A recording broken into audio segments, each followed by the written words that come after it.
नमस्कार मित्रांनो, ठरलं तर मग या मालिकेच्या आजच्या भागामध्ये आपण पाहणार आहोत. अर्जुन आता हॉस्पिटलमध्ये सायलीला उचलून घेऊन येतो.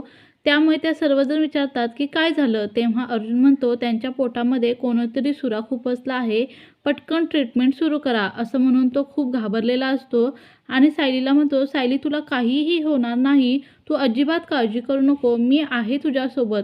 सायली आता बेशुद्ध झालेली असते. तर आता इथे नर्स येते आणि विचारते की काय झालं अर्जुन सर? घडलेला प्रकार सगळं तो सांगतो. म्हणतो लवकरात लवकर यांच्यावर ट्रीटमेंट व्हायला हवी. तर लगेच आता डॉक्टरांना फोन करून विचारते की काय करायचं? पुढे ट्रीटमेंट सुरू करायची की नाही? तेव्हा डॉक्टर म्हणतात की हो. सायलीला लगेच ऑपरेशन थिएटरमध्ये घेऊन जातात. तर अर्जुन तिथेच उभा राहतो. तो आता घडलेला सगळा प्रकार पुन्हा आठवत असतो. त्याच्या हाताला आता सुरा लागलेला असतो. त्याच्या हातातून सुद्धा घळाघळा रक्त वाहत असतं. त्यालाही आता त्रास होऊ लागलेला असतो. पण सायलीच्या काळजीपुढे तो स्वतःला त्रास देखील विसरून गेलेला असतो. तर दुसरीकडे आता अण्णा खूप टेन्शनमध्ये असतो. तो सारखे आता घालमेल चालू असते आणि नागराज त्याला खूप बोलतो आणि म्हणतो जरा तुझा प्लॅन फेल झाला ना मग बघच मी काय करतो ते. तेव्हा आता नागराज शांत राहा असं म्हणतो. आपण त्या माणसाच्या फोनची वाट पाहूया. नागराज म्हणतो तू स्वतः फोन कर ना त्याला. तेव्हा तो सांगतो की अण्णा लगेच आता त्याला फोन करतो आणि फोन करून विचारतो सायलीला काय झालं? तेव्हा तुमचं काम झालं आहे. त्या मुलीला एवढं भोकसलं आहे ना, ती आता जगण्याचे चान्सेस खूप कमी आहेत. तिचा नवरा आता तिला हॉस्पिटलमध्ये घेऊन गेला आहे, परंतु त्याचा काहीच फायदा होणार नाही. तर आता अण्णा खूपच खुश होतात आणि म्हणतो की संध्याकाळी माझ्याकडून एक आता तुम्हाला बॉटल एक्स्ट्रा घेऊन ये. तुला तुझी रोकड संध्याकाळीच मिळेल. आता आपली माणसं पळून गेली का? असं गुंडाला तो विचारतो. तेव्हा अण्णाने विचारलेलं असतं. तर गुंड म्हणतो की ते कधीच हवेत पळून गेले. कुणाला सापडणार सुद्धा नाहीत. तर आता अण्णा खुश होतात आणि फोन ठेवतात. तर नागराज विचारतो की काय झालं? तर अण्णा नुसता आता नाचतच राहतो आणि म्हणतो सायलीचा मुर्दा पडला असेल एव्हाना. आणि आता राकेश, नागराज देखील त्याच्यासोबत नाचू लागतात. तेव्हा तिघेही नाचत असताना नागराज म्हणतो खऱ्या तन्वीचा मुर्दा पडलाय. तर आता सगळेजण खुश होतात आणि पुन्हा एकदा एकमेकांच्या हातावर टाळ्या देतात. तर दुसरीकडे सर्वजण आरतीसाठी आणि बाप्पाच्या विसर्जनासाठी सायली अर्जुनची वाट पाहत असतात. अजूनही ते दोघे आले नसल्यामुळे सर्वांना खूप काळजी वाटत असते. रविराज डोक्याला हात लावतो. तर चैतन्यसारखा त्या दोघांच्या फोनची वाट पाहत असतो. कल्पनालाही खूप काळजी वाटत असते की नक्की सायली आणि अर्जुन कुठे गेले असतील.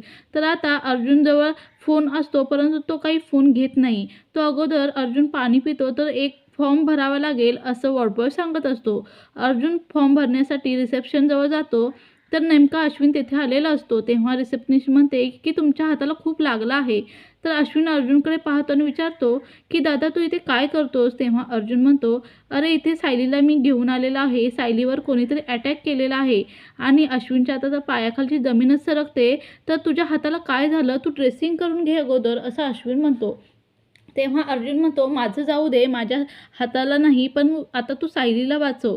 तर माझे सगळे डॉक्टर ओळखीचे आहेत, तू काळजी करू नको, असं म्हणून अश्विन पटकन नर्सला त्या जखमेवर बँडेज बांधायला सांगतो आणि स्वतः तो सायलीकडे जातो. तर अर्जुन आता तिची खूप काळजी करू लागतो. तर दुसरीकडे आता नागराज, राकेश, अण्णा हे तिघेही संध्याकाळी पार्टी करायला घरात आलेले असतात आणि पार्टी चालू असते. तर खऱ्या अर्थाने मुर्दा पडला असेल सायलीचा असं ते म्हणत असतात. साक्षी तेथे त्याने विचार करते की एवढे काही खुश आहेत, आता तिला कोणीच काही सांगत नाही. साक्षी पुन्हा पुन्हा विचारू लागते नक्की काय झालं आहे. त्यांचे रिपोर्ट सायलीचे आता काय आलेले आहेत? सायलीच प्रॉब्लेम तर झालेला नाही का? तेव्हा सायली तर म्हातारी घराबाहेर काढणार असं अण्णा म्हणतो. तेव्हा आता सेलिब्रेशन कसलं? तर सेलिब्रेशन असं म्हणून तो म्हणतो एका माणसाला मी 15 लाख रुपये दिले होते आणि त्याच्या कर्जाचे माणसाने मला 20 लाख रुपये व्याजासहित परत केले. म्हणून मी जरा थोडे मित्रांवर पैसे उडवायला लागलेला आहे आणि हे सेलिब्रेशन चाललं आहे. तर आता राकेश हा साक्षीला म्हणतो तुझ्याशिवाय सेलिब्रेशन अपूर्णच आहे, तू पण घे ना जरा, माझं तर सेलिब्रेशन चालू आहे. तर साक्षी रागातच त्याच्याकडे पाहते. जरा आता तो गडबडतो. तर दुसरीकडे चैतन्य अजूनही अर्जुनला फोनच करत असतो. तेव्हा त्याचा फोन कसाबसा लागतो. तर अर्जुन इकडे त्याला सर्व गोष्टी आठवत असतात. तो चैतन्याचा फोन घेतो. तर आता चैतन्य विचारतो अरे अर्जुन कुठे आहे? सायली आणि तू अजून का आला नाहीत? अर्जुनचा आता खोल आवाज असतो. चैतन्य विचारतं काय झालं आहे अर्जुन? तर अर्जुन सांगतो सायलीवर खूप मोठा अटॅक झाला आहे. तेव्हा तो म्हणतो काय झालं? तर कल्पना पटकन तो फोन घेते आणि विचारते अरे काय झालं आहे? तर तिचा खूप ब्लड लॉस झाला आहे, चाकूने कोणीतरी अटॅक केला आहे. हे ऐकताच कल्पना खूप घाबरते आणि बेशुद्ध होते.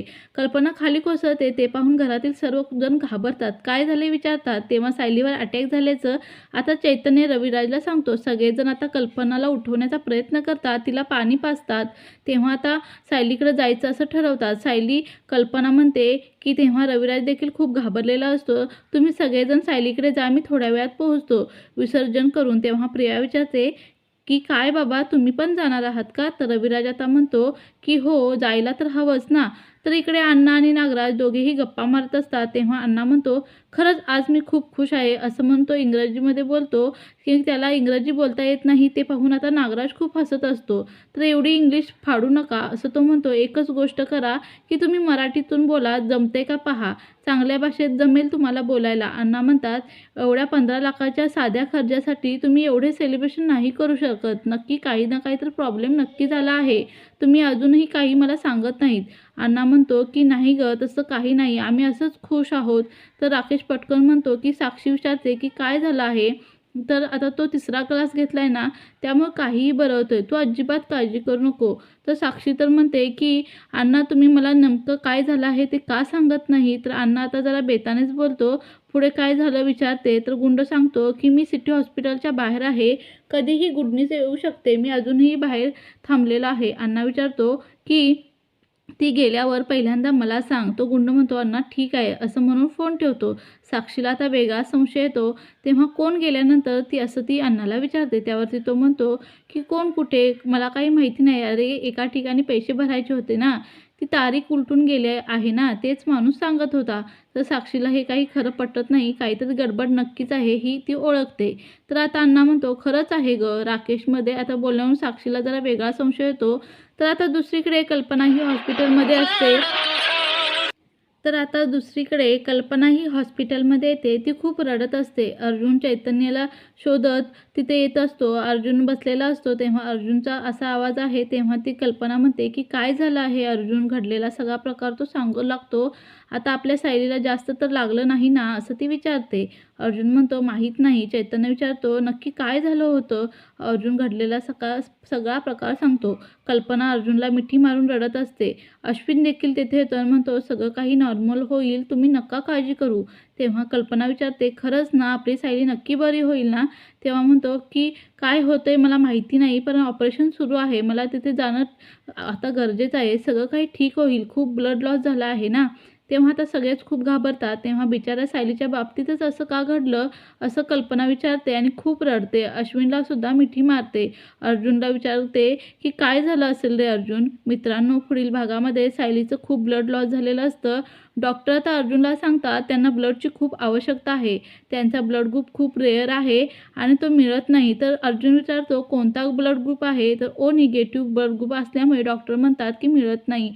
तर आता काय होणार, सायली कसली परीक्षा घेत आहे देव असं आता अर्जुन म्हणत असतो. रविराज देखील म्हणतो की या परीक्षेत ती नक्कीच पास होईल. तर आता अर्जुन आणि रविराज एकमेकांकडे पाहतात. तर आता मालिकेमध्ये काय होणार हे पाहण्यासाठी आपल्या चॅनेलला नक्की सबस्क्राईब करा आणि व्हिडिओ आवडल्यास लाईक, कमेंट, शेअर करायला विसरू नका. धन्यवाद.